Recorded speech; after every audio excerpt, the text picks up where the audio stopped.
it begins with describing the people who have excelled in the last ayah. Those who excelled, Allah will reward them with the very best. وَيَجْزِيَ الَّذِينَ أَحْسَنُوا بِالْحُسْنَى. Who are those people? The ones who يَجْتَنِبُونَ كَبَائِرَ الْإِثْمِ وَالْفَوَاحِشِ. Those who avoid or keep away from, keep a distance from major sins, the greatest of sins, and all forms of indecency. Inna rabbaka, and then he says, illa lamam, except for small slip-ups. Inna rabbaka wasi'ul maghfirah, no doubt your master is vast in forgiveness. Huwa a'lamu bikum idh ansha'akum min al-ardi, he knows you better when he brought you out from the earth. Wa idh antum ajinnatun fi butuni ummahatikum, and he knows you better from the moment you were hidden inside of the bellies of your mothers. فَلَا تُزَكُّوا أَنفُسَكُمْ, then don't consider yourselves or declare yourselves pure. هُوَ أَعْلَمُ بِمَنِ اتَّقَى, he knows better the person who has protected themselves. Now, lots of components to this. We're going to take the overarching philosophy, talking about the idea of major sins first. That already starts to indicate that there are categories of sins. There's things that are really, really bad. Kaba'ir al-ithm. Kaba'ir comes from kabira, big. So very big kinds of sins. And then by converse, it's already assumed that there are other sins that are not as big, right? Also, you should know that in this religion, there are deeds that have very high level importance. And then there are other deeds that have less and less importance. Even in the study of fiqh, you have things that are haram and things that are makruh, for example, or things that are fard and things that are mustahab, or things that are sunnah. And mandatory stuff, optional stuff, right? Absolutely cannot do is better if you don't do it. There's a degree, right? Now, the first thing I want you to understand is the Quran makes sure that we maintain a sense of priority and a sense of proportion. The way I want you to think about it is, there are some things that you absolutely must not do, or there are some things that you absolutely must do. And then like in school, your professor tells you, listen, you cannot cheat on the exam. You cannot plagiarize your term paper. Absolutely not. And he also says, don't be late to class, right? But he's not going to expel you from the university for being late to class. You cannot put those in the same category. You understand that, right? But if you're, and don't skip classes. But if you skipped a class or you skipped 2 classes, you're still not too bad of a place. You understand? But if you skipped every class the entire semester, but you handed in your term paper, is that still a problem? Yeah. So a small infraction, but done repeatedly, can become a big problem. It's a small infraction, but it's being done repeatedly. But the other thing is, if he says, don't come late to class, and you say, okay, fine, I won't come late to class, but you cheat on the exam. And then when he's expelling you from the university, you're like, I was never late, right? So there's something wrong with you, because you have a twisted sense of proportion. Things that are supposed to be big became small in your head, and things that were supposed to be relatively smaller became big in your head. Now, if you got caught being late to class, would you be ashamed? Yes. Would that be the end of your life? No. But if you got caught faking doctor's notes or faking, you're putting your name on somebody else's paper, and you got caught for that, would the guilt of that be much bigger? It would be, right? And the remorse you have, the regret you have would be much bigger. Would it be much more devastating for you? Would it be a much more difficult thing for you to get over? Yes. But being late to class and you're depressed about it for the next 5 days, I can't believe 3 minutes late. I don't even know how to. Then you, again, have a psychological disorder. You have a problem. Now, I'm giving you this example because in our religion, there's actually some things you're supposed to feel really, really bad about.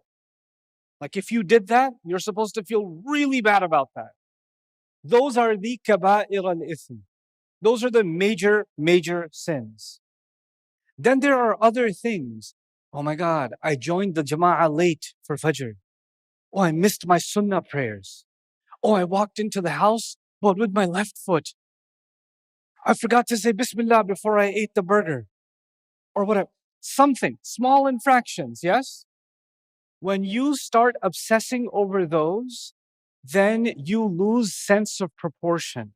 You're misplacing big feelings on small things, right? But I want you to understand something. Just like a car or just like a machine, the human heart and our emotions, we have limited fuel. We have limited fuel. You can only be so excited until, like, for example, being on a treadmill, if you're going at a certain speed, you can only go so long before your energy reserves go low. If you're exhausting so much energy, feeling guilty about small things, then the energy you're supposed to have to feel guilty about big things is being depleted. Do you understand? So what then happens is, let me give you an example of what happens here. It creates what I'm calling here tunnel vision. So you can have someone, one of the major things Allah talks about, for example, is make sure you give your wife the mahar. Make sure you give her the mahar, right? He goes out of his way to talk about this issue. Okay. And he says, if you ask for any of it back when you're getting divorced, are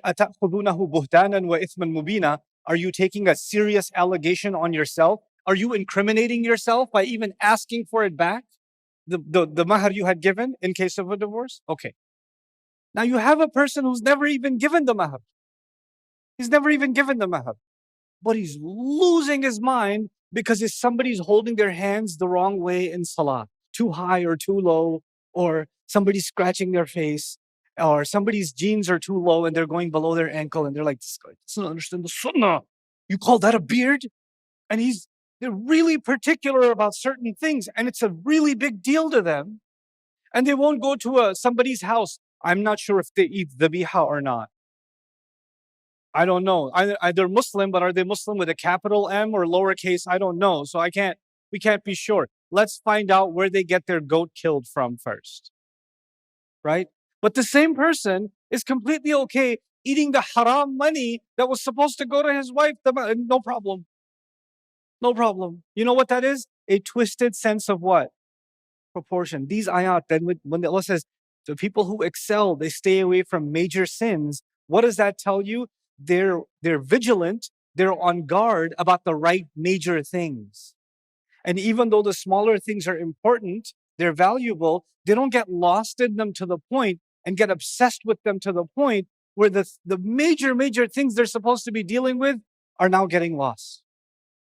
They're not even fulfilling those responsibilities.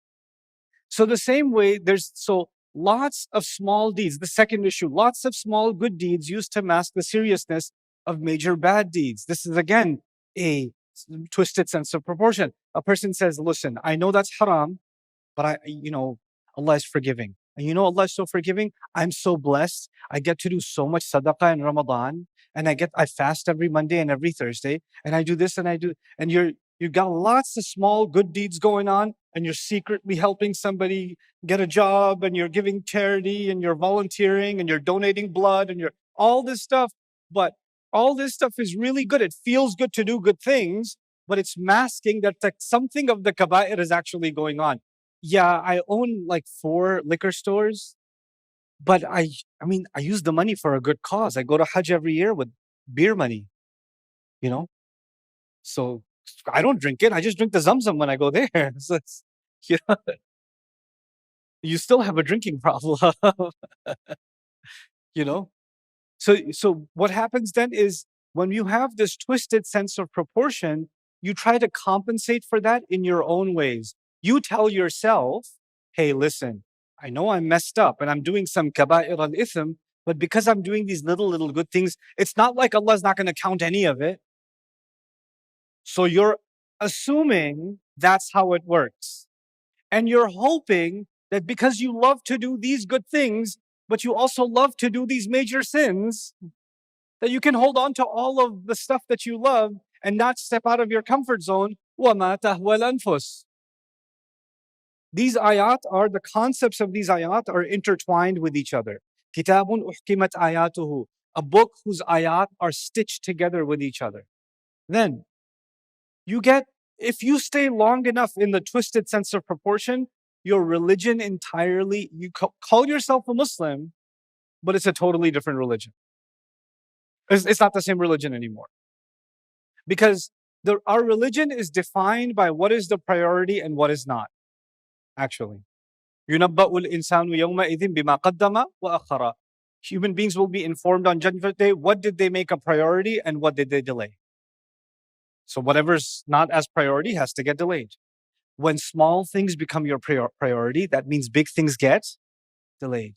And when big things get delayed, you get the thing that's on your mind the most starts shaping your worldview. It starts shaping your thought process. It starts shaping your opinion of things. When someone, for example, is obsessed with tajweed, tajweed is great. I love tajweed. Obsessed with tajweed. When they're praying, all they're thinking about is what? MashaAllah, that qalqala though. That mud, I was counting 1, 2, 3. It was perfect. Allahu Akbar. To them, the religion itself, even though they're not saying it, the religion itself has become what? Tajweed. And when someone says Quran, they're not thinking the hikmah of the Quran, the wisdom of the Quran, the guidance of the Quran, the reminder of the Quran, the thinking through the Quran, the instructions of the Quran. You know what they're thinking? The ghunnah of the Quran, the qalqala of the Quran. I love Quran. When they say I love Quran, they mean something else. It's a different religion now. This shift in what the religion means to you, that happens when the sense of proportion is twisted.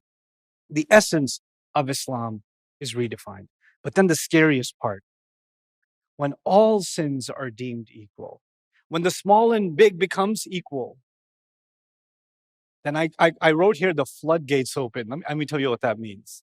There are some, and by the way, this is a separate study. If I started talking about this, we would take a course by itself one day. All the major sins Allah talks about in the Quran, all of them are addictions. All of them are addictive. And human beings to this day are suffering from each one of them as an addiction. Whether it's zina or alcohol or gambling, go through the gambit. Go through the gambit. They're all addictions, you know, and they're all like perpetuated. Like even riba, it's something that compounds and compounds. Alcoholism compounds and compounds. Addictions, gambling, it keeps on getting worse and worse and worse and worse and worse. It enhances. Those are the kinds of things that Allah has deemed kaba'ir. Fine.